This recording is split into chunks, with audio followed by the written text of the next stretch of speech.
বিসমিল্লাহির রহমানির রহিম। সম্মানিত প্রিয় হাজিরিন, গত পর্বে আলোচনা করেছিলাম আবু তালিবের মৃত্যু সম্পর্কে।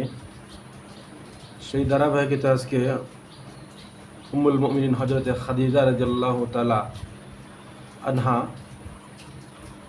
ওনার যখন আবু তালিবের মৃত্যুর 2 মাস পরে, মতান্তরে মাত্র 3 দিন পরে হযরতে খাদিজা রাদিয়াল্লাহু তাআলা আনহা তিনিও ইহজগৎ ত্যাগ করেন। তো খাদিজা রাদিয়াল্লাহু তাআলা আনহা আল্লাহ রাসূলের এমন একজন সঙ্গিনী ছিলেন, যিনি রাসূল করিম সাল্লাল্লাহু আলাইহি সাল্লামকে আর্থিকভাবে পরামর্শ দিয়ে সহযোগিতা করে সর্বদা আল্লাহ রাসূলের খেদমতে যিনি নিয়োজিত ছিলেন। আল্লাহ রাসূল বলেন, যখন মানুষেরা আমাকে কুফরি করে ফিরাই দিত, ঠিক ওই সময় খাদিজাও ঈমান গ্রহণ করেন, এবং আমাকে যখন মানুষ বঞ্চিত করত, তখন খাদিজা তার সম্পত্তি দিয়ে আমাকে সহযোগিতা করতেন। এমনকি হযরতে খাদিজা নিজের এত অঢাল সম্পত্তি তিনি দ্বীনের জন্য, ইসলামের জন্য কুরবানি করে দিয়েছেন। হযরতে খাদিজা রাদিয়াল্লাহু তাআলা আনহা ইসলামের জন্য, ঈমানের জন্য অনেক কিছু করে গেছেন। আল্লাহ রাসূলের এমন একজন সঙ্গিনী, যিনি আল্লাহ রাসূলকে 25 বছর যাবৎ নবীজির সঙ্গে থেকেছেন, নবীজির কষ্টে কষ্টে ভাগ করে নিয়েছেন।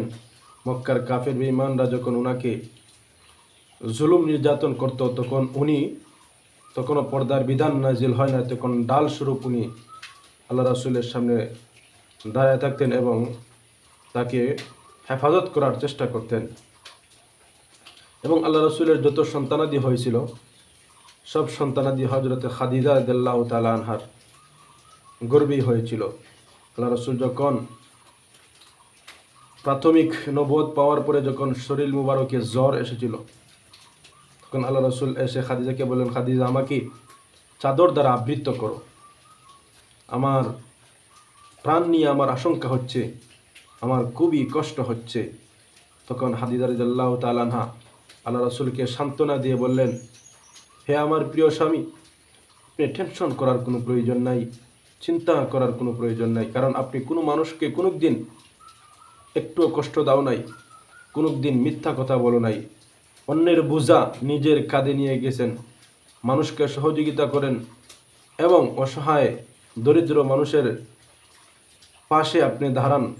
নবীজি, আপনার টেনশন করার কোনো প্রয়োজন নাই। সেই খাদিজা যখন চলে যান, তখন আল্লাহ রাসূল পাশে ছিলেন, সন্তানাদিরাও কাঁদতেছেন।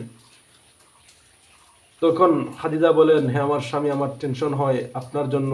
কাফেররা যেভাবে আপনার উপর অত্যাচার করে, আমি তো এতদিন আপনার পাশে ছিলাম। নবীজির জন্য মৃত্যুর সময় পর্যন্ত উনি টেনশন করেছেন।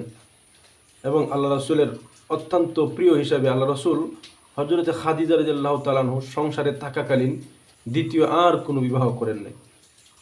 এবং অন্যান্য স্ত্রীদের সঙ্গেও আল্লাহ রাসূল বলেছেন, বা আল্লাহ রাসূল ওনার মৃত্যুর পরেও হযরতে খাদিজার কবরে যাইয়া ওনার জন্য দোয়া করতেন এবং ওনার স্মৃতিগুলি মনে রাখতেন।